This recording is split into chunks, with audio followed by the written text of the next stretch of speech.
యేసయ్య దర్శిస్తే జీవితాలు మారిపోతే ప్రియమైన దేవుని బిడ్డలారా. ఈరోజు ఎంత కఠినాత్ములైనా కూడా యేసయ్య దర్శిస్తే మారిపోవాల్సిందే. హల్లెలూయా. ఈరోజు ప్రార్థన చేయండి. వీళ్ళు మారరు బ్రదర్ అని అంటున్నావేమో, ఎవరు మారినా వీళ్ళు మారని అంటున్నావేమో, కానీ బాంబులు పట్టిన వారు కూడా బైబిల్ పట్టుకొని తిరుగుతున్నారు ఈరోజు. హల్లెలూయా, హల్లెలూయా. ఎంతోమంది దొంగలు బైబిల్ పట్టుకొని తిరుగుతున్నారు. ఎంతోమంది నరహంతకులు దేవుని నమ్ముకొని బైబిల్ పట్టుకొని తిరుగుతున్నారు. సేవకులుగా మారినారు చాలామంది. దేవుడు దర్శిస్తే ఎవరైనా మారిపోవాల్సిందే. హల్లెలూయా.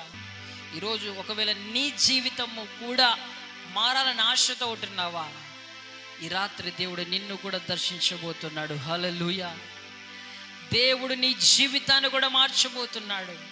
ఏ పాపము విడిచిపెట్టలేక అదే పాపపు జీవితంలో ఒకవేళ బ్రతుకుతున్నావేమో, కానీ దేవుడు క్రీస్తు కోసము రోషంగా నిలబడే పౌలు లాగా నిన్ను మార్చబోతున్నాడు. హల్లెలూయా.